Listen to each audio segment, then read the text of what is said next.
Hey everyone, I'm Alex Nottingham, founder of Also Dental Academy, and we have Larry Guzzardo, our head instructor, with us on this discussion. We are talking about banishing broken appointments and changed appointments. And for those that know Larry, or those who don't know Larry, this is probably one of the topics, if not the topic, that gets Larry very upset. And so we had to discuss it, Larry. I know you didn't Yeah, want to, get but me we have to worked up. discuss it. You get you all worked up on this because as Larry will say, that broken appointments are stealing money from your practice. Yeah. And I love your analogy where you use what is it, the rhinoceros? What's the expression?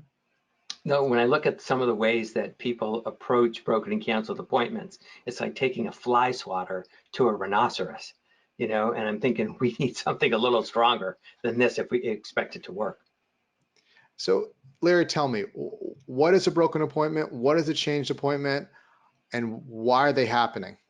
Well, I like to make it simple, so we categorize everything into two different silos. A broken appointment is when somebody does not give us enough time.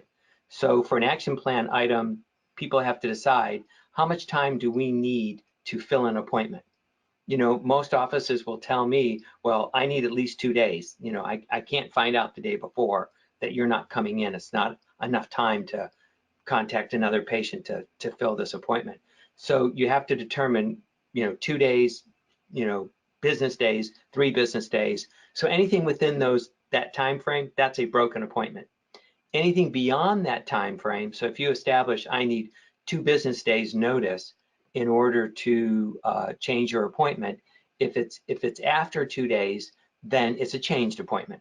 So what we're dealing with is either a broken appointment or a changed appointment. And this designation is important because we treat broken appointments differently than we treat changed appointments. So I'm glad that you brought that up. I And think the reason why they yeah, occur why do they occur? is twofold. We have staff that don't convey to patients how our system actually works. And we have patients that don't understand how our process works. And then if I throw on top of that, most of the systems that I see in the biggest majority of offices is that the process in place punishes the patient Hmm. and it doesn't teach them to behave differently in the future. And so we keep dealing with So the what do you same mean by problem. punishment? So what are they doing Well, they might wrong? say, for instance, if you can't make this appointment, we are going to charge you for it. And I don't recommend that you charge somebody for a broken appointment. So that would be a form of punishment. If what you do doesn't help them understand that I don't want this to happen to me, then they're going to feel punished. Let's say, for instance, because we go through all of this in all of the courses, but when it gets to the point where we're going to actually ask the patient, for a credit card or maybe a deposit, there's a process of getting, the patient to that point. But if Right. this person calls and it's somebody that's been identified as a repeat offender, and then we tell that patient, oh, well, if you don't keep this appointment, we're going to charge you, or you're going to have to give us a deposit, then that patient's going to feel threatened and they're going to feel like they're being punished. And anytime somebody feels threatened or punished, they get resistant or they become defensive. And so we're not teaching them to keep their appointment. So, like in our courses, we have a process to introduce all of this Well, because tell me, Larry, because I want to get, for those that are listening, or they're shaking their head, yes, I'm doing this. What are the common ways that you see? Because in addition to being our head instructor and an international lecturer, you're also a great consultant. You go to these offices, you hear what's happening. What are the most common methods that offices are using and that are failing, and why? I mean, looking at well, it, as a consultant, because you're always looking at why this is not working. What's happening? usually it's the method of how it gets implemented. Okay. For instance, if I think that broken appointments are a byproduct of changed appointments. When people Okay. realize how easy it is to change, they're like, great, I'll just break this appointment. I don't have any problems calling you and telling you I'm not coming in tomorrow. It doesn't bother them at all. So I think even when you have a change, you can't just say, oh, okay, no problem. We'll just go ahead and give you another appointment tomorrow or the very next day. You know what I mean? That just teaches the person that, hey, that was pretty easy. Because when I go to change my flight with the airline, it costs me a lot of money, And so if we don't do something to teach them not to make the change, they're going to continue to do it. So just going with this conversation, when somebody wants to change their appointment, I would recommend, well, don't give them the first available appointment. Give them an appointment that's sometime down the road. But the key here is if the person says, I can't make my appointment next week, and you say, oh, well, if you can't, there's not going to be another one for 4 months, which may be true, or maybe that's what we do. We make you wait 12 weeks before you can get back in again. The person is going to feel like you're punishing me and I'm going to get you. So it seems that there are two extremes, and it's very interesting because a lot of behavioral changing is really parenting and reparenting. Yeah. Right? I mean, when it comes down, I Yes, know it is. Heather wrote an article like how something or other customer service or dealing with patients is like working with your 2-year-old. So we have parents that are very permissive. Oh, don't worry, we'll get you rescheduled. And then we have those that are very, authoritarian that we're going to punish you. So kind of just illustrate for me what that looks like in what your verbiage you're hearing that you don't want to do for the permissive parents, the permissive offices, and the really hard ass offices. Right, and we do go through this step by step because it is a process and it's got to be implemented correctly. But the incorrect way would be, oh, no problem, let me just go look for another appointment. And the patient realizes like, whew, that was pretty good because when I make a change at my physical therapist, they go ballistic, or my hairdresser or whatever. So that would be the wrong way to do it. The correct way would be like, oh, you can't come to your appointment next week. What's up? What's going on? We were looking forward to seeing you, and they'll probably be like, oh, because they're probably not telling you the truth anyway. But they're like, I'm busy at work. They're going to give you some kind of an excuse. Well, then you say, well, I understand what that's like. Let me go see when the next available appointment is open. So the patient feels like, oh, okay, good. This worked out pretty good.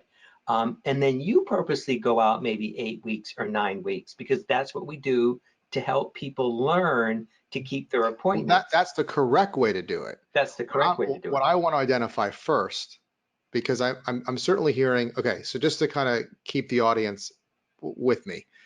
So our premise here and what we're saying, to address the broken appointments, you want to teach, not punish. Teach, not punish. One of the tactics we do is when we call, we act concerned and we look ahead so that there's perceived urgency.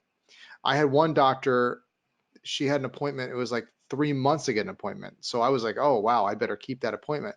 So there are some tactics, but what I want to also look at, what are we doing wrong and what's the psychology behind it? Because one of the questions I'm going to ask you later is, even if you give them all the best verbiage, sometimes and processes, we're going to get, I can't say that. We're not going to ask you that question. I'm going to ask you that later. Yeah.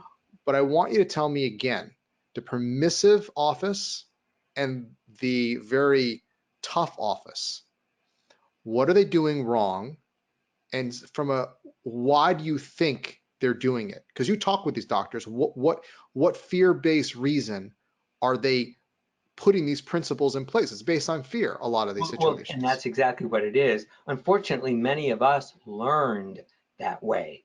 The teacher had a big red pen and, put a unhappy face on your report. And so you kind of learn by being punished, or if you misbehaved, you had to go stand in the corner or something like that.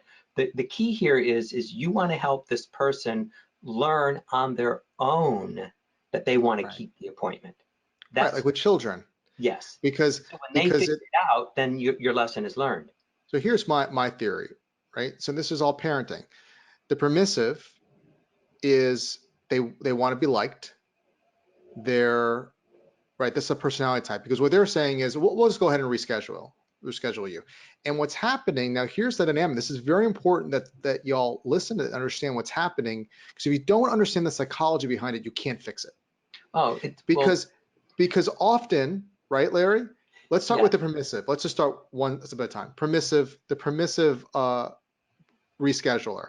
So two aspects of it. One is the doctor may not even know what the team is aware of, That's true.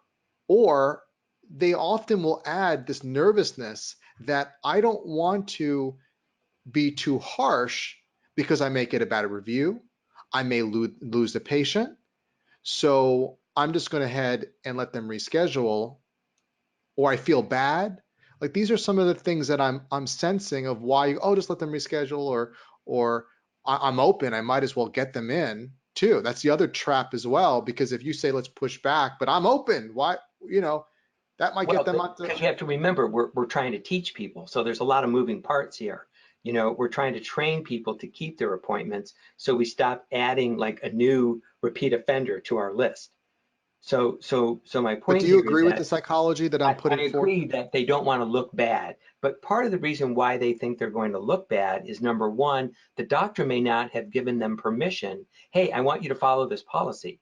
I see. you know and there's training here, because the easy thing to do is go, I'll just go ahead and let you change, but then I've got a problem now because I've got to stay here after work to figure out how to fill this hole for tomorrow or for next week or What did whatever. you say the worst position in a dental office is? The person that has to fill a broken appointment? Right, that you get that call at 3:30 or 4 o'clock in the afternoon and go, oh, I just wanted to let you know, the day before, that I'm not going to be here tomorrow, or here, maybe it's at the end of the week and I won't be there Monday morning. It's the worst job in the world. So my point is the doctor has to give the staff permission. I want you to implement this policy. That makes We're sense. implementing this policy because it teaches the patient to want to keep their appointment on their own. So that means they don't even call. When something else comes up, instead of taking that offer, they already see that they have an appointment in the doctor's office, so they're going there. So they don't even call. We don't want them to do that. And there's also Yeah, some verbal skills training, because when it's of not done course. correctly, there's technique here. When it's not done correctly, then it comes out like a threat. And what I'm going to give everybody at the end of this discussion, I'll give you a link where we'll give you actual verbiage of how to address the broken appointments. But here, if you don't, like I said, if you don't understand the mechanism behind it, you have a problem. Because with this permissive situation, I think you're right. We have to make sure that your front office has permission to address this. But sometimes dentists give mixed messages. My father was big on that. He'll say, he'll go from one extreme to the other. Either get him in because I'm open, or we'll get angry. Well, we're going to charge them because, and then the front office doesn't understand like where I can go with this. And if they feel that the front office is going to get reprimanded by the doctor and the doctor's not with them on this is very important. This is how implementation is going to happen. The doctor has to be with the team member. Stand behind them. And yes. Because I tell audiences, is if you follow the policy the way I'm instructing you to do it, and somebody gets in your way, like somebody who has DDS after their name, you get me on the phone and we'll have a little come to Jesus meeting, with this person. Because here for the dentists that are listening, this is what happens. Your staff's not going to say this to you, but what's going to happen is they feel like the doctor's only happy when the schedule is Full. full. Yeah. So they know they're scheduling people that they know aren't going to show up. But because the doctor It makes berates him feel them good. if the Right. schedule's not full, so they fill your schedule, And then it falls apart. and then it falls apart, and then we have the same vicious cycle It's a vicious over and cycle. over and over again, because they're not paying attention to their own results. Now, the psychology of the one that is there, we're charging. They don't, they don't show up, we're charging them. Again, based on fear, based on reactivity, that they're not respecting or whatever. In those situations that you've worked with consulting, what's the psychology behind that? Why is that happening, that we're trying to punish these Well, patients? the psychology is they're trying to make themselves feel better. I see. we scheduled somebody that we probably knew wasn't going to come in, and lo and behold, they didn't. And so we're like, by golly, I'm charging you, Right. because the Right. patient's not there. You're just barking to the air, because everybody knows you send this invoice and the patient just crumbles it up and throws it away, or gets on the internet and gives you a blasted That's right. review, and then we have to write things off and we have all kinds of problems. My point is what we teach is a process that teaches the patient to keep the appointment. Right. And there's technique that's involved here. It's inevitable that you're just going to have a knee-jerk response, but nobody wants to do anything that they think is confrontational. And I think it's funny, it just pops in my mind. I remember you'll say at lectures when we speak together is that you want the person when they're on one of those Carnival cruise lines Yes, yes. that's sinking, or something's going wrong, or there's a stomach virus or something that came in, and you go, oh my goodness, I'm not going to make my appointment. I better call my doctor. Right. I don't care if they're on a cruise ship in Italy that's tipping over. I want them thinking, oh my gosh, I've got to call my dentist. I'm not going to make my appointment tomorrow. That is how I want them to feel. And the reality is that's the way you want them to feel as well. The question you have to ask yourself is, why do we always have these problems? And it's always with the same people, but why are we having these problems? It's because there isn't a system in place that teaches helps people to keep their appointments. I mean, if I look at the airlines, and I don't want us to be like them, but if you're not on time, they just shut the door in your face. That's true. And they don't open it up. And don't ask me how I know this, but they just shut the door. But what do you learn? You learn, I better be on time. But the problem with this lesson is you're angry as you're learning it. I'm not saying like, oh, I love the airline more. You're like, I'll get these people. Right. And I don't want people I want them to be mad about the fact that they didn't understand the process, and that if they understood it, they would follow it. But there is a way to teach them to keep their appointment. So we cover the psychology of it. Now, one of the areas that's very important is understand the cost dynamic of a broken appointment. Now, I have my analysis, but I'd love to hear yours, which is similar, as to what does it cost when you have broken appointments, how often are they happening, and also not just with a dentist, but how it affects a team member too. Well, it affects them enormously. Like in lectures, when we speak together, I talk about how I feel like these people are just stealing money. So give me some From numbers. Give staff. me some Well, numbers. let's say, for instance, if you're a hygienist, you're probably producing about $100 an hour, and I like round numbers because it's easy for people Easy to do math. math. But if you're a hygienist and you just had 2 broken appointments a week, just 2, that canceled on you, then That's that $200 over the course of the year is like $10,000, $10,400, just in broken appointments in the hygiene schedule. If you're a dentist, you're probably producing about $500 an hour. Just one broken appointment for the doctor is going to cost $26,000 over the course of the year. That $500 a week times 52 weeks, that's 26. So here we're looking at 36,000, if my math is right, $36,400 of revenue that the practice doesn't have. So the staff might be thinking, well, that's the practice, that's the doctor's problem. Well, the doctor has a budget for salaries, and we always recommend that the doctor allocate 20% for staff salaries. So the staff has to remember, out of that $36,000 that we lost, 20% of it belongs to the team. So 20% of 36, if my math is right, it's about $7,200 that belongs to the team. And of course, there's people listening who don't know me here, but if a doctor called me and said, hey, I've got extra money available, I didn't spend everything that was in the budget, and I'm wondering, could I give this to my team? If it was in the budget, absolutely, yes, you could spend that money, because as long as we're working within a budget. If it's in the budget, I don't have a problem with the dentist spending it, because we can afford that. So out of that $36,000, there's approximately 7,200 of it that belongs to the team. If you're the typical staff of 5, if you take 7,200 divided by 5, that's about $1,400 per staff member. I would say that belongs to the team. And so you should get that. You work hard. There's your Italy cruise right there. That's it right there. And so my point is that's why I say it steals, and that's just if you only had 2 broken appointments in hygiene and just 1 with the dentist. To me personally, it's costing you as a staff member almost, over $1,400 a year that I would tell the doctor, go ahead and give it to him. That's crazy. Yeah. It's a lot. It's a lot. And that's why I think, kind of summarize what we talked about.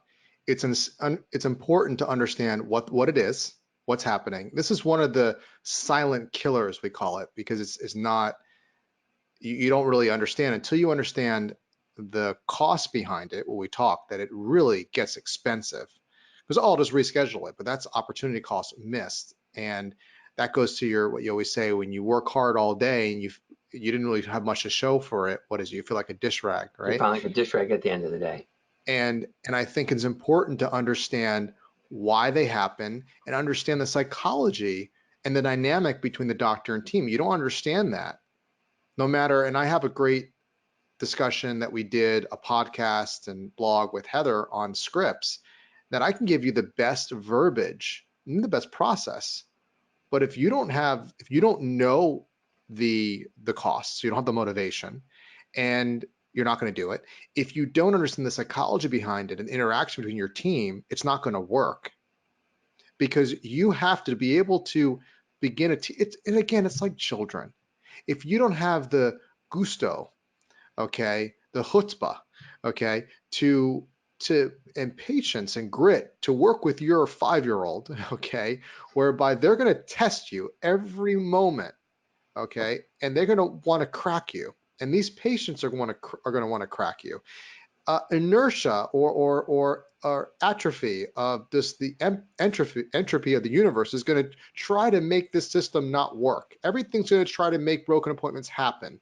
And if you don't have the wherewithal to be cool about it, don't punish out of fear, and don't reappoint out of fear, and you follow it the right way, very calmly, and then patients will figure it out and start respecting you in the office. Well, the patients will learn. They'll and when learn. they learn it, that's the lesson that you want them to get. Correct. If I look back at silent killers, there's another thing that dentists don't always look at, Alex, how many appointments go unfilled.